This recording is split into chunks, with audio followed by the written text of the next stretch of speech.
दो बार राधे राधे बोलने से क्या होता है? राधे नाम की महिमा क्या है? चलिए जानते हैं कथा के माध्यम से। एक बार संत जी गांव के एक निकट आश्रम पर भगवत जी की साप्ताहिक कथा कर रहे थे। तीसरे दिन के वृतांत में वह कथा कहते हुए बताने लगे, अनेक प्रकार के लोग जो पाप कर्म करते हैं उन्हें अनेक प्रकार के नरकों में जाना पड़ता है, लेकिन एक उपाय है जिसके द्वारा नरकों में जाने से बचा जा सकता है। कोई एक बार सच्चे हृदय से राधा नाम पुकार ले तो वह नरकों में नहीं जाता। एक सेठ जी रोज आकर सत्संग सुना करते। सत्संग समाप्ति के पश्चात वह संत जी के चरणों में आकर बड़े जोर जोर से रोने लगे। तब संत जी ने कहा, अरे सेठ जी, तुम क्यों रोते हो? तुम्हारा मन उदास क्यों हो? तब सेठ जी रोते हुए कहने लगे, भगवान, आपकी कृपा से मुझे सब कुछ प्राप्त है, पर मेरे मन को एक बड़ी चिंता सताती है। संत जी कहने लगे, कहिए कौन सी चिंता है?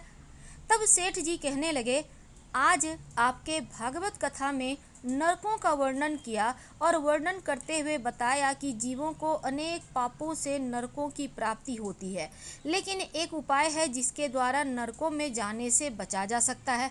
तो प्रभु, मैं आपकी शरण में हूँ, रोज सत्संग सुनने आता हूँ। मेरे मन में तो यह विश्वास है आप संतों की कृपा से, भगवान भागवत की कृपा से मेरा उद्धार तो हो ही जाएगा। लेकिन मेरा एक छोटा भाई है जिसकी उम्र 50 साल है। वह न सत्संग में जाता है, न परमात्मा में विश्वास करता है और न ही प्रभु का नाम सुमिरन करता है। उसका उद्धार किस प्रकार से होगा? मुझे उसकी बड़ी चिंता सताती है। मैं उसे बहुत बार समझाने का प्रयास भी करता हूँ कि इस संसार के काम तो होते रहेंगे, तुम भगवान का नाम का स्मरण भी किया करो। तब वह कहता है, ऐसा करने से कुछ नहीं होता, तुम भी मत किया करो। मैं जितना आस्तिक हूँ प्रभु के प्रति, उतनी ही मेरी आस्था है। वह उतना ही कट्टर और अनिश्वरवादी है। तब संत जी ने कहा, क्यों चिंता करते हो? एक दिन उसका भी उद्धार हो ही जाएगा। सेठ जी रोते हुए कहने लगे, हे भगवान, उसका उद्धार कब होगा? आप जैसे महापुरुषों हमारे गांव में आए हैं, मुझे तो आप पर ही यकीन है, आप ही उसका उद्धार करके जाएंगे। अब आप कैसे भी कृपा कर मेरे घर आइए और एक बार तो उसके मुख से श्री राधा नाम का उच्चारण करवाइए। तब सेठ जी की विनय सुनकर संत जी कहने लगे, कल सत्संग समाप्ति के पश्चात मैं आपके घर आऊँगा और उसे परमात्मा का सुमिरन अवश्य करवाऊँगा। दूसरा दिन हुआ। सेठ जी अपने घर गए, संत जी के आने का इंतजार करने लगे। आश्रम पर कथा की समाप्ति हुई। अब संत जी अपने वचन के अनुसार सेठ जी के घर पहुँचे। जैसे ही घर पहुँचे, सेठ जी ने बड़ी श्रद्धा भाव से संतों का स्वागत किया। उन्होंने अपने भाई को बुलाकर कहा, संत जी आज हमारे घर पधारे हैं, उनका दर्शन कर लो। वह अंदर से बैठे बैठे कहने लगा, मुझे ना तो किसी संत से मिलना है, ना ही भगवान से मिलने की इच्छा है। तुम ही उनकी सेवा करो, तुम ही उनका पेट भरो। संत जी ने जब यह वचन सुने, सेठ जी रोते हुए कहने लगे, भगवान जी, देखा आपने, आपके सामने ही आपका अपमान कर रहा है। संत जी कहने लगे, सेठ जी ख्याल ना कीजिए, सब कुछ अच्छा होगा। अब सेठ जी को दिलासा देते हुए संत जी पलंग से उतरे और उसके भाई के कक्ष में आ गए और उसके कंधों पर हाथ रखकर कहने लगे, और बताओ आज तक कितना कमाया?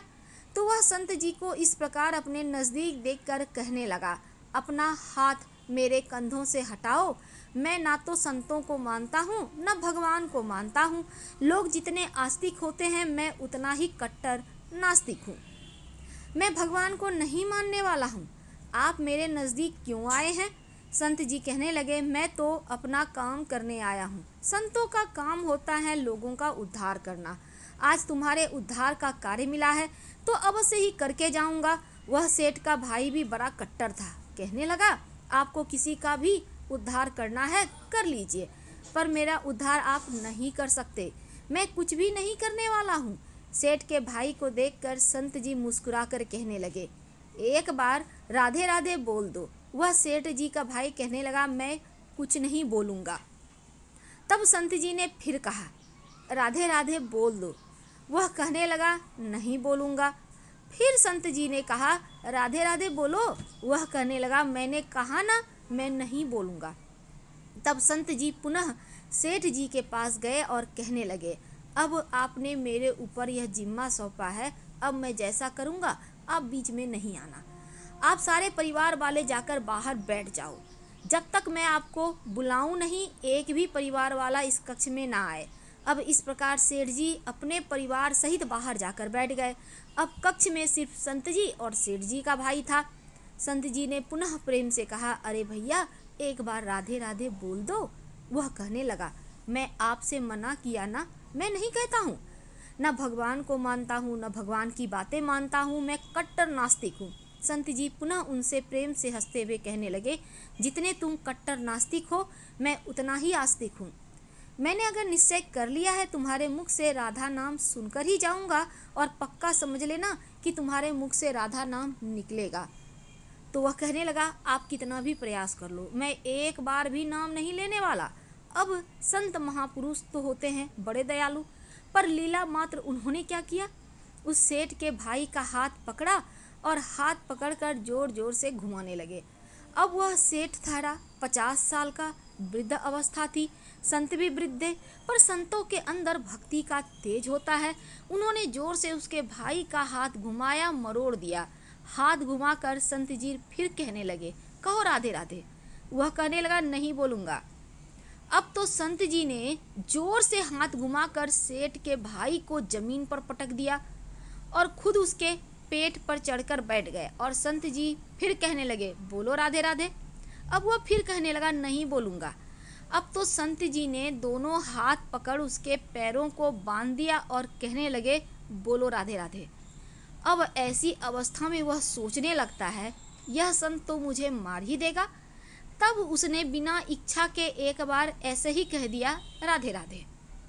जैसे ही उसने राधे राधे कहा, संत जी ने उसके हाथ पैर खोल दिए, उसके बंधनों को छोड़कर बाहर आकर कहने लगे, सेठ जी आपका कल्याण हो गया, आपके भाई का भी कल्याण हो गया। सेठ जी कहने लगे कि अंदर से बहुत तेज आवाजें आ रही थी। तब संत जी कहने लगे, आपने काम ही ऐसा किया था, आपने कहा वह नास्तिक है, कुछ भी बोलता ही नहीं है। आज आपके भाई ने राधे राधे नाम का उच्चारण किया, इसका कल्याण हो गया। अब मैं जा रहा हूँ, कल से पुनः मेरी कथा है। अब संत जी तो अपने स्थान पर लौट आए। सेठ जी का भाई जमीन से उठकर अपने भाई से कहने लगा, यह कैसे संत हैं, मुझसे झगड़ा करने आ गए और मेरे ऊपर चढ़कर बैठ गए और कहने लगे, अगर राधे राधे का नाम उच्चारण नहीं करोगे तो मैं तुम्हारे ऊपर ऐसे ही बैठा रहूँगा। अब उसकी बातें सुनकर सेठ जी तो हंसने लगे और वह हंसते हुए मन से भगवान को धन्यवाद देते हुए कहने लगे, हे प्रभु आपके संत भी बड़े दयालु हैं, खुद कष्ट सहकर भी लोगों का कल्याण करते हैं। समय व्यतीत हो गया, मुश्किल से 5-6 महीने गुजरे होंगे। अचानक एक दिन छोटे भाई का देहांत हो गया। शरीर समाप्ति के पश्चात आत्मा शरीर से अलग हो जाती है और वह आत्मा ही ऊपर यमराज के पास जाकर सारे हिसाब किताब देती है। अब इस व्यक्ति का हिसाब किताब खोला गया। यमराज ने चित्रगुप्त से कहा कि जो आज इंसान हमारे पास लाया गया है, इसका हिसाब क्या है। तब चित्रगुप्त जी कर्मों का हिसाब देखकर बताने लगे, हे भगवान, इसने अपने जीवन में कभी परमात्मा का नाम सुमिरन नहीं किया है, सदा पाप ही किए हैं, इसी तो सीधे नरक भेज दिया जाए।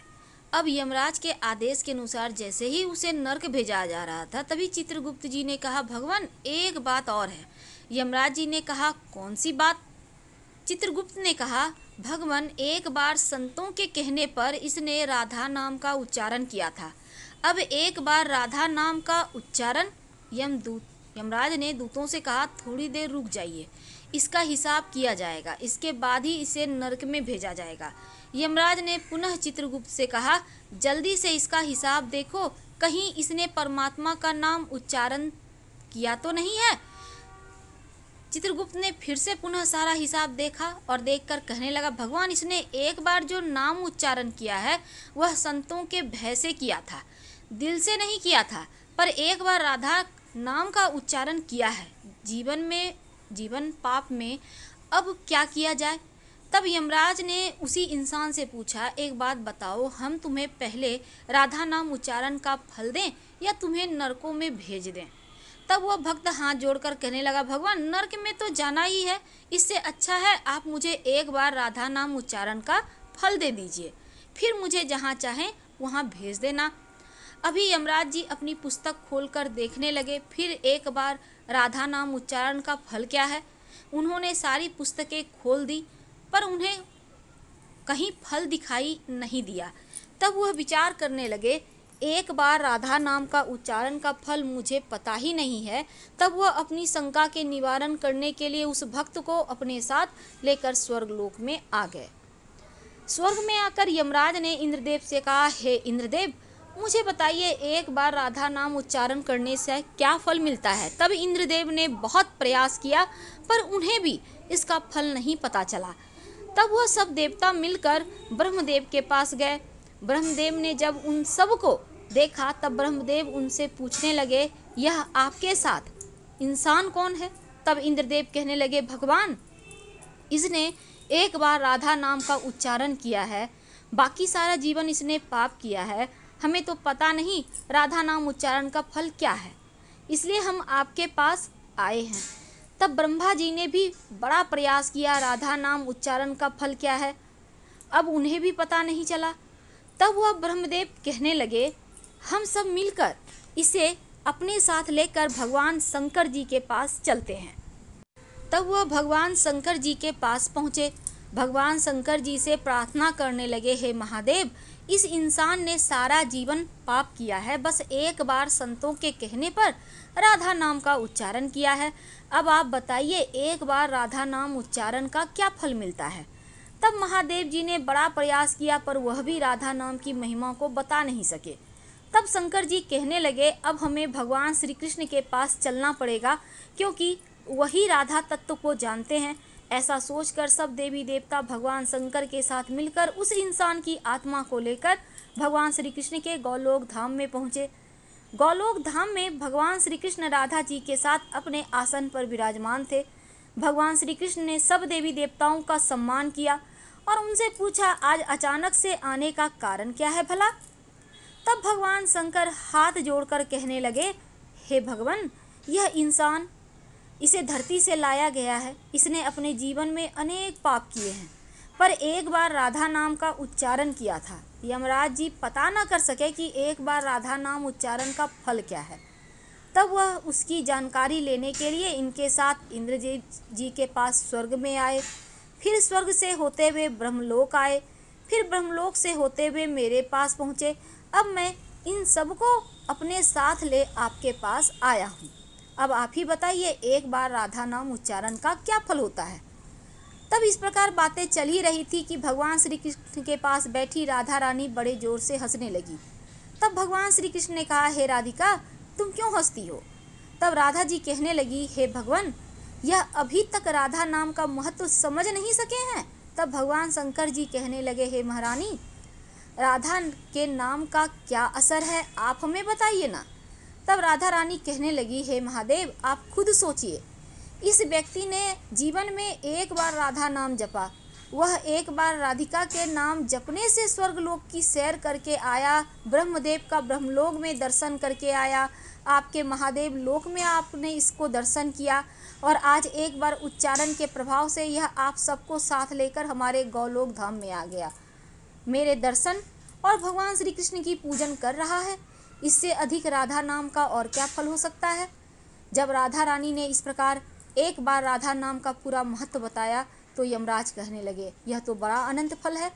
जो व्यक्ति नरकों में जाने वाला था वह एक बार उच्चारण से सब लोगों की यात्रा कराया। भगवान श्री कृष्ण राधा रानी के चरणों में उपस्थित हो गया है, इसे और अधिक फल क्या हो सकता है। तभी फिर से यमराज कहने लगे, भगवान क्या अब इसे नरकों में जाने की आवश्यकता नहीं है। तब भगवान श्री कृष्ण कहने लगे, धर्मराज जिसने एक बार राधा रानी के चरणों का दर्शन कर लिया वह तो कभी नरक में जा ही नहीं सकता। तब वह भक्त जो वहाँ पर राधा रानी के दर्शन कर रहा था वह कहने लगा, हे महारानी मैंने तो संतों के भय में आकर आपका नाम उच्चारण किया था, पर जो सच्चे हृदय से आपके नाम का उच्चारण करते हैं उन्हें तो जीवन में कोई भय ही होगा ही नहीं, वह तो नरकों की यात्रा कभी नहीं करेंगे, वह तो सीधा आपके चरणों में ही समा जाएंगे। तो इसका इतना महत्व है एक बार राधा नाम के उच्चारण का। तो सच्चे हृदय से जो एक बार कह दे राधे राधे श्याम मिला दे, तो राधा नाम का उच्चारण करते ही परमात्मा का साक्षात दर्शन हो जाते हैं। राधे राधे। हम आपसे विदा लेते हैं। पसंद आए तो लाइक कर सब्सक्राइब करें, अपनों से शेयर करें, कमेंट करें। धन्यवाद।